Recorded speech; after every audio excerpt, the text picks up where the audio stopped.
Good morning, all. George here from SBH Queensland. I'm here today with Adam. Adam's one of our long clients with SBH Queensland, living on the Gold Coast, living the dream. And hello, Adam. How are you today? I'm well, mate. And yourself?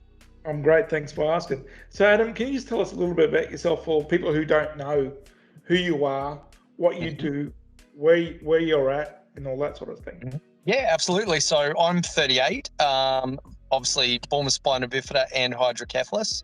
On the Gold Coast, grew up on the Gold Coast. I was actually born in Brisbane, and at 6 months old moved to the Gold Coast and been here ever since. So I'm a personal trainer, wheelchair track and road coach, and also myself and my business partner Tash do accessibility and inclusion consulting. Great stuff. But what was it like growing up with SBH? Mate, it's an interesting thing. Oh, look, it's made me a better person in a lot of ways.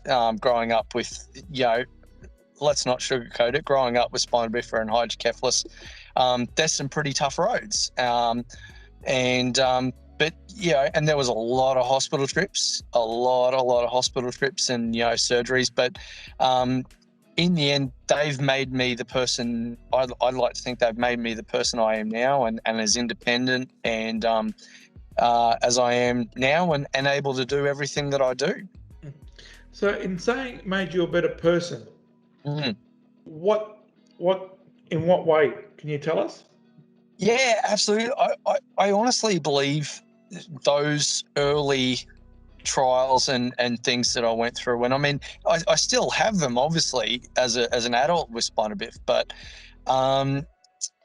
early on a lot of hospital trips and a lot of health things happening and all that sort of stuff. It makes you a more resilient person. It does, and it makes you, to my mind, it makes you appreciate the smaller things. People that might not have spina bifida or hydrocephalus or any form of disability at all. It really makes you think about those things that maybe other people might take for granted. Such as obviously good health and just being able to get outside and do things. Great, thanks for that, mate. So you were talking about earlier before that you've competed. You're a personal trainer. You've got clients that you train. How did you get started in all that? So originally I started out as a swimmer. Way back in the early days when I was a child, I started swimming for sport. I was probably around 6 or 7, and did that just in local competitions and with an organisation on the Gold Coast. Swam with those guys. Then I eventually got into wheelchair track and road racing, 3-wheel racing chairs you see on TV and around. And I did that up until I was around about 20 or 21.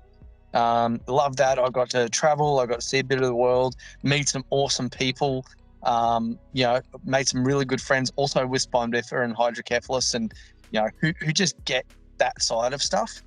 And that was brilliant. And then basically after that, so I stopped racing in about 2001, 2002-ish, around about, and had a long break. I wasn't doing anything sports related at all, really. I was watching it on TV. That was about it.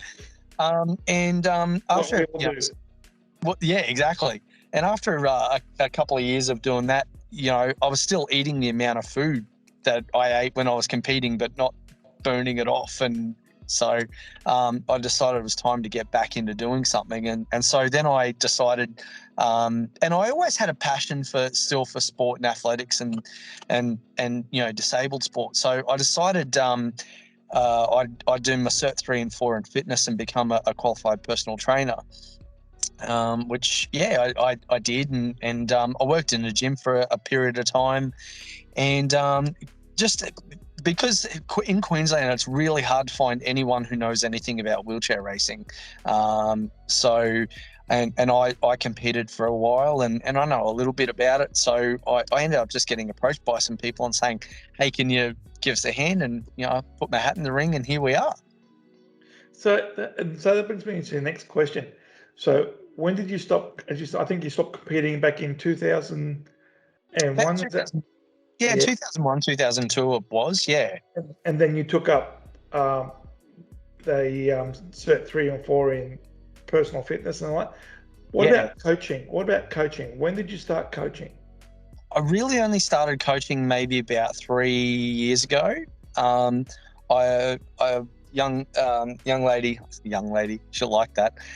Natasha Price. I was put in touch with, or she was put in touch with me, I should say, through a mutual friend of ours, and she was really, really keen to get into the sport. And but as I said, there's sort of nobody within Queensland, or not many people within Queensland, I should say, who really know about the sport and want to get involved again, sort of thing. So it was all over a Facebook message. She Facebooked me and said, "Hey, I'm keen to get into this.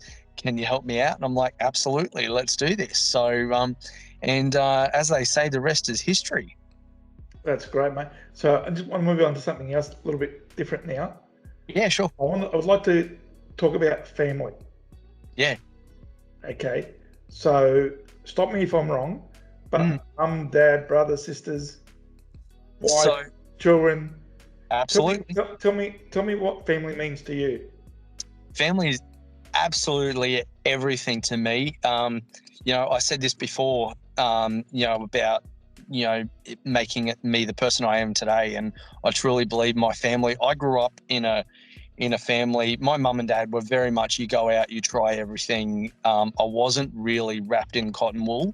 You go out, you give everything a go like everyone else. If you fall out of your chair or whatever, so be it. That's just part and parcel of what goes on. I've got a sister who's Katie, who's 15 months younger than me, and we grew up. She, really, really supportive of me, and I'd like to think I was of her. But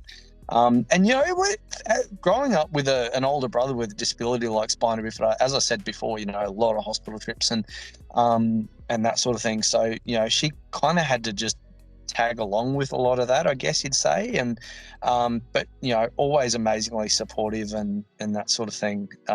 She was brilliant, and as was my mum and dad. It was one constant through all of that was my mum, dad, and my sister. Yeah.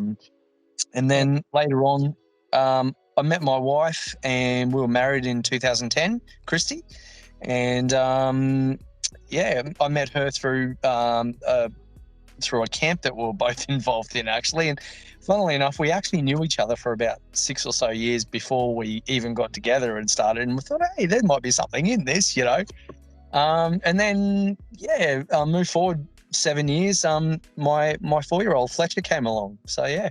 Yeah, we've heard a lot about Fletcher. And how's he going? He's amazing. He's awesome. He's cheeky.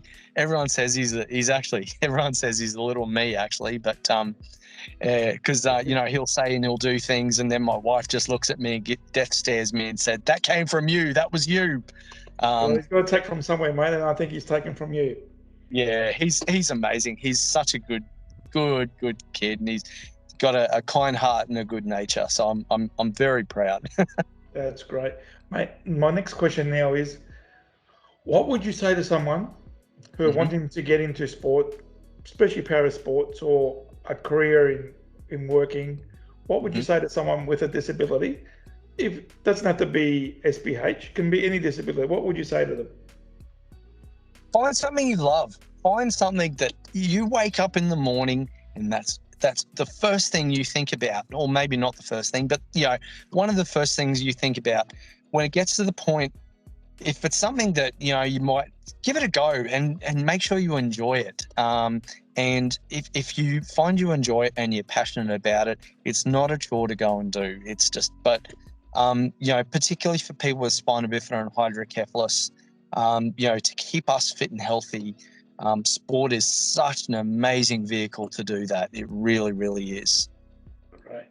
And mate, and lucky last, if you could go back to your 20s, or a bit younger, what would you say to yourself, and what would you change? I would say listen to your body. listen to the people around you, and bloody look after yourself. As we all didn't do that back then, did we? Yeah. Oh, I at the time, I honestly thought I did, but for me, having Fletcher was a real. It was like, I've got to be around for somebody else now. I've got this little person who's dependent on me and, wants me around, and I need to be around. And, obviously there was Christy, my wife, as well. But, having him was a real kick in the bum, I guess you'd say, to make sure I was just doing everything absolutely possible to make sure I was staying fit and healthy and going to be around for him. Yeah. Mate, well, you've answered that question, because I was going to ask you one more, but you've answered it for me. So, mate, thank you so much again for today. You're welcome. Folks, it's Adam from the Gold Coast, one of our long-term clients and members of SBH Queensland. If you'd like to know more information, get in touch with us at SBH Queensland on 38444600 or through our website, and we'll pass on every message we get. Thanks, Adam. Have a great day, and bye, everyone. Thanks, George. See you, mate.